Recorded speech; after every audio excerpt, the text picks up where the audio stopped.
y vamos a presentar a la doctora Zunilda Nienperger, que es jueza federal de primera instancia de Chaco, ahí en la ciudad de Resistencia, y además tiene la competencia electoral, una amiga de la Alameda. Bienvenida, Zunilda. Laudatistas, Facundo, Gustavo y Ximena te saludan. Hola, ¿qué tal? Buenos días, ¿cómo están ustedes? Qué gusto escucharlos y qué gusto estar ahí de alguna manera comunicada con el grupo y con Gustavo. ¿Cómo estás, Zunilda? Buen día. Mirá, Zunilda, estamos entrevistando a jueces y fiscales de todo el país porque ha habido muchos cambios en los formatos bajo los cuales se presenta hoy la trata y los delitos conexos. Muchos cambios, sobre todo a partir de la pandemia, a partir de la masificación de la virtualidad, digamos, como parte de la cotidianeidad, digamos, de la sociedad humana, y también, digamos, con otro tipo de modalidades que se han descubierto, inclusive, por ejemplo, el caso de las organizaciones coercitivas. Tengo entendido que en el Chaco hubo también alguna sentencia judicial firme. Básicamente lo que queremos preguntarte para empezar esta entrevista, vos que siempre estuviste desde el principio comprometida en la lucha contra la trata y contra cualquier forma de esclavitud, es qué cambios has observado en los últimos años y particularmente después de la pandemia en la región en donde estás, básicamente Chaco y NEA, ¿no? Bueno, sí, es así como más o menos lo adelantaste. Realmente después de la pandemia la trata mostró una evolución bastante marcada hacia otros espacios. Por allí nosotros no tuvimos en todos los casos posibilidades de entender, pero sí han intervenido en principio algunos juzgados provinciales y sé de colegas de otras provincias que han tenido situaciones y que está relacionada con que en muchos casos dejó de aparecer bajo las formas tradicionales, ¿no es cierto? Como bien lo decís, bajo la explotación sexual, en prostíbulos clandestinos o en trabajo rural servil, como normalmente ya iba evolucionando hacia otras formas y como fue buscando nuevas caras desde el comienzo en que nosotros estuvimos trabajando juntos en distintos rescates o en distintos casos o maniobras que estaban relacionadas con la trata. Y comenzó a camuflarse en los últimos tiempos dentro de estructuras aparentemente legales, sociales, asistenciales. Hoy, por ejemplo, como adelantaste también, se observa con mayor frecuencia una trata más silenciosa, ¿no? Más ligada al abuso de vulnerabilidad económica, que eso estaba antes ya, digamos, era una de las características, pero como que ahora dentro de no está tan expuesta a la dependencia estatal también, a redes clientelares, a entornos digitales y a mecanismos de coerción menos visibles, pero igualmente y tal vez más eficaces. Ya no siempre hay cadenas ni encierro físico, como muchas veces decimos, pero hay miedo, necesidades, manipulación, amenazas de perder lo único que garantiza la subsistencia de las personas. Y a través de las redes sociales como Facebook, Instagram, WhatsApp, aplicaciones de citas, son hoy herramientas frecuentes para ofrecer falsos empleos, propuestas de modelaje, promociones comerciales, casos de abuso que ustedes conocen que existe, formas de llevar adelante una explotación sexual, por ejemplo, donde no existe una relación directa entre el explotador y las víctimas de ninguna manera, sino que todo se maneja a distancia. Esto lo vi ya en alguna entrevista de ustedes que ha sido muy bien explicado por otros expositores. Y uno de los, por lo tanto, no me voy a referir a eso, si bien reconocemos que esto ocurre, pero uno de los fenómenos más relevantes en las provincias, yo quiero mencionar un poco casos más o menos con qué estuvo emparentada la trata en los últimos tiempos en nuestra provincia, y que está justamente con altos índices, relacionada con altos índices de pobreza, que fue la utilización de las organizaciones intermedias, referentes barriales, estructuras sociales, que administran recursos, planes, proyectos nacionales o provinciales, becas, es decir, programas públicos. Algunas investigaciones que nosotros tuvimos detectaron esquemas, alguna terminó sin condena y otra sí con personas que llegaron a juicio. Esquemas donde personas sí con condena, esquemas donde personas en situación de necesidad eran reclutadas para trabajar en la construcción de viviendas o mejoras habitacionales financiadas con programas o fondos estatales, ¿no? Se las convocaba con la promesa de un empleo, o en algunos casos pagarles, entregarles beca o adjudicarles una vivienda, y en los hechos muchos trabajaban largas jornadas con pagos mínimos o a veces directamente sin contraprestación real, solo con una beca, y muy pocos accedían finalmente al beneficio prometido, ¿no? Allí, por supuesto, la necesidad económica era la principal vedette, por así decirlo, porque era lo que operaba como mecanismo de sometimiento. Detrás de programas sociales, por ejemplo, hubo captación de mujeres jóvenes y vulnerables mediante estas promesas de beca que les decía, o ayudas económicas, que fue uno de los casos que nosotros tuvimos, que eran obligadas a realizar tareas personales, acompañamientos, favores o puesta a disposición de terceros con poder político, mediático, institucional, ¿no? ¿Favores te referís a favores sexuales? Sí, en algún caso no se pudo demostrar esto específicamente, pero sí se pudo acreditar de alguna manera, y cuando hablo de acreditar siempre estoy hablando desde una primera instancia donde se produjeron pruebas, porque después algunos casos llegaron a sentencia condenatoria, que es donde puedo decir que se acreditó realmente, no me toca a mí, sino a un tribunal oral. Sí. Entonces hubo alguna suficiente elementos para poder determinar de que esta maniobra se estaba realizando por las pruebas que nosotros tuvimos a nuestro alcance, ¿no? Claro. En este caso era no solamente por ahí aprovechamientos digamos, sexuales, sino muchas veces eran presentarlas a políticos o representantes importantes de la sociedad para que desfilen adelante de ellos y, bueno, jactarse de las mujeres que se tenían. Y lo que se hacía básicamente es presionarlas a que tenían que hacer toda esta tarea bajo la amenaza de pérdida del beneficio, ¿no? Claro. Y a todas se les decía, bueno, mira, te vamos a dar una beca, pero vos tenés que a partir de ahora trabajar con nosotros. Muchas eran llevadas al interior y alguna de ellas también en este tránsito, denunció también un abuso sexual por los propios captadores, ¿no? El captador o los captadores, y especialmente él, en este caso específico al que me voy a referir era alguien que estaba a cargo de una fundación y que trabajaba en forma mancomunada con personas funcionarias del Estado provincial, y de hecho, creo que también a una relación nacional, ¿no? Zunilda, si mal no recuerdo, de hecho creo que en las condenas también hay un funcionario que fue condenado, ¿no? Que está con pena de prisión. Así es. Alto funcionario. El funcionario que estaba a cargo de la entrega de estas becas específicamente, más allá de otros que fueron mencionados, que luego no se llegó al final, pero sí hay un funcionario específico que es quien tenía la potestad de entregar las becas, en connivencia con el dueño de la fundación, y que se pudo probar que, digamos, tenía acceso a las chicas y que las conocía, y ellas, por supuesto, eran presionadas para que si no hacían determinadas cosas se les iba a sacar la beca. Hubo malos tratos también, y bueno, esto comenzó a partir de la denuncia de alguna de ellas. Eso fue uno de los casos, ¿no? Después otros casos también tuvimos de que ese no llegó a condena por el tiempo en que quedó, digamos, sin que se haya accionado en la causa o que se haya instado, que fue el caso de personas que denunciaron la captación de personas para la construcción de viviendas con fondos estatales a cargo de alguien que estaba a la cabeza, que los tenían en determinados lugares trabajando todos los días a determinados horarios, que controlaban el trabajo que hacía y que a la postre no se les dio ninguna vivienda, sino que esas viviendas fueron las que se terminaron de hacer, se le entregaron a unos pocos que estaban en mejores relaciones con quien estaba a la cabeza de la organización. Otro de los casos, todos relacionados bastante con temas sociales. Otro de los casos, que esto voy a hablar de denuncia nomás, porque es un proceso que todavía está dando vueltas, es sobre una denuncia que hubo contra también un representante de una organización social que habría captado a alguna persona con necesidades económicas importantes y también en estado de con alguna discapacidad, ¿no?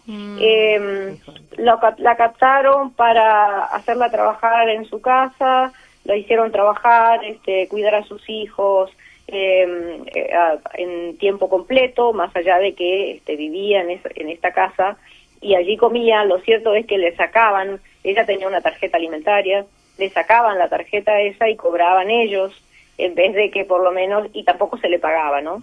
En vez de que por lo menos ella tenga el pago de la tarjeta, ¿no? Claro, social. Reducción a servidumbre. Sí.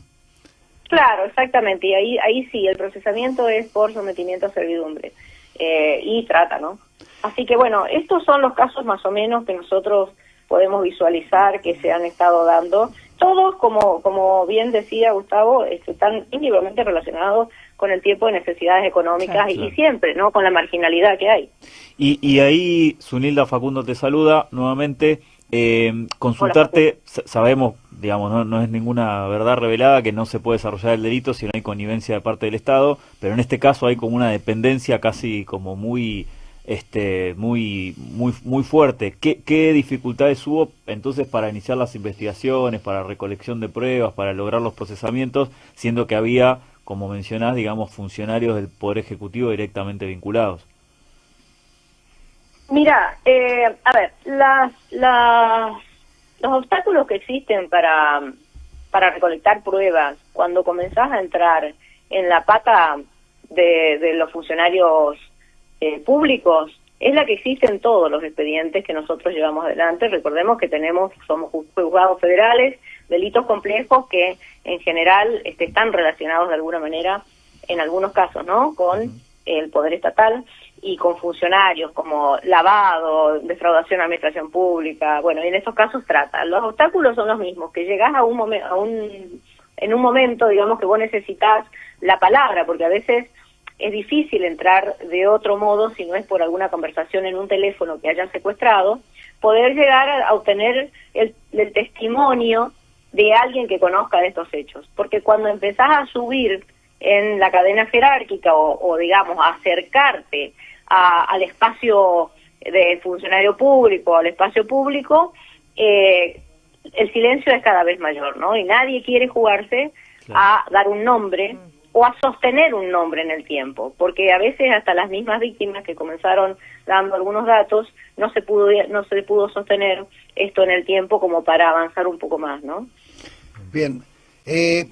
Zunilda, ¿vos pensás que se está trabajando bien la prevención en la provincia del Chaco respecto al uso responsable de las redes sociales, de la virtualidad, con tantos niños, niñas y adolescentes que han ingresado a la virtualidad teniendo familias que no tenían ninguna cultura digital?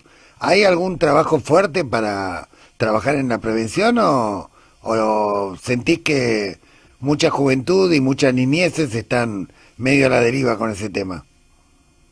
Bueno, no, yo voy a hablar en forma genérica porque no tengo un conocimiento estricto, ni me han participado de algún trabajo que se esté haciendo.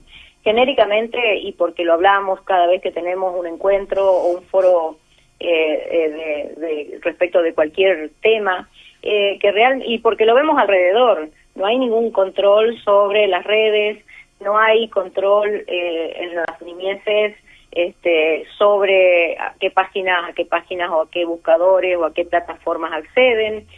Tampoco sabemos todos que no hay, salvo casos específicos, ¿no?, de padres que están muy consustanciados con el tema, no hay un control específico sobre los niños o los jóvenes o los adolescentes para ver, sobre todo los niños y niñas, ¿no?, a qué plataforma acceden o qué es lo que están consumiendo diariamente por Internet. Por lo tanto, porque en general los padres, donde están los padres juntos, viven también trabajando, están todos ocupados y tratando de solucionar la vida diaria que a todos nos requiere esfuerzo y a otros más, y más en aquellos casos en donde hay situaciones, económicas, como les diría, carenciadas o con algunos inconvenientes, no muy privilegiadas. Allí prácticamente los niños crecen solos y siempre tienen acceso a un dispositivo electrónico. Eso está claro, que ya el tema del uso de celular está absolutamente generalizado, está Claro.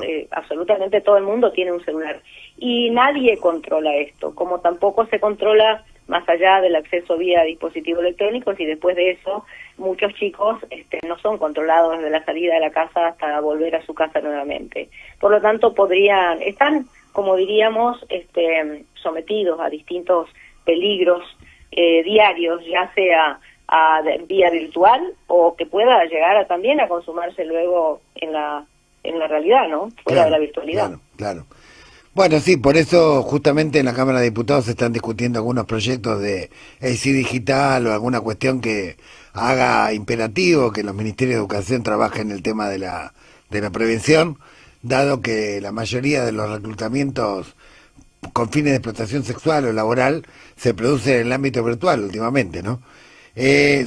Suni, se cumplió un año de la partida a la Casa del Señor de nuestro querido Papa Francisco. Vos tuviste una relación especial con él, además de haber participado de coloquios en la Academia Pontificia, donde él estuvo presente. Has tenido entrevistas personales y algún otro intercambio también.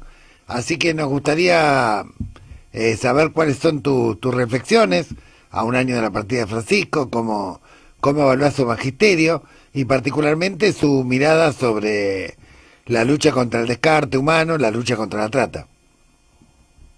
Sí, la verdad que en aquel momento me sentí privilegiada, sigue siendo un privilegio, y cuando pienso hacia atrás de el terrible privilegio, el tan grande privilegio que tuve de estar tantas veces con el Papa, y vos fuiste también protagonista de que pueda ser posible para mí en alguno de los casos, y como bien dijiste, tuve encuentros personales y también intercambios por escrito, en los que pude acercarle preocupaciones propias de mi función, algunas personales y otras del trabajo diario, como el narcotráfico, el contrabando y especialmente la trata, que en la primera reunión él la trató muy especialmente, ¿no? Y tenía una preocupación importante.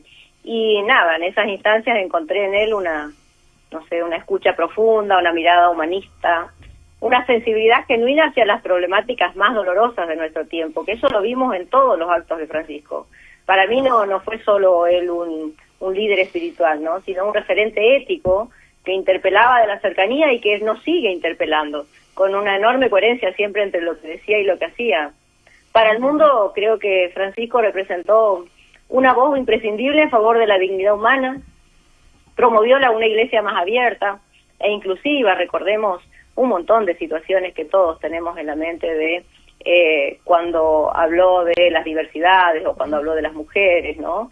Como también de aquellos países que por ahí estaban en guerra o personas más discriminadas, y puso siempre el foco en una iglesia más abierta, más inclusiva, en los vulnerables, ¿no? Más con una mirada más fuerte hacia los vulnerables, los pobres, los migrantes, las víctimas de explotación, siempre poniendo al frente la necesidad de diálogo, ¿no? Siempre diálogo. Por eso también estuvo, en todos los casos, sabemos que estuvo mediando en los conflictos internacionales, un llamado siempre constante a la paz, a otra cosa, ¿no? A rebelarnos contra aquello que nos parece que está mal, ¿no? Haga el lío. Eso de haga el lío, bien entendido, es justamente no se queden quietos. Lo que está mal hay que cambiarlo. Se puede vivir un mundo diferente. Y él lo dijo en todo momento, ¿no? El compromiso que tuvo con el medio ambiente, con eso del cuidado de la casa común, donde todos tenemos que vivir, crecer, y nuestras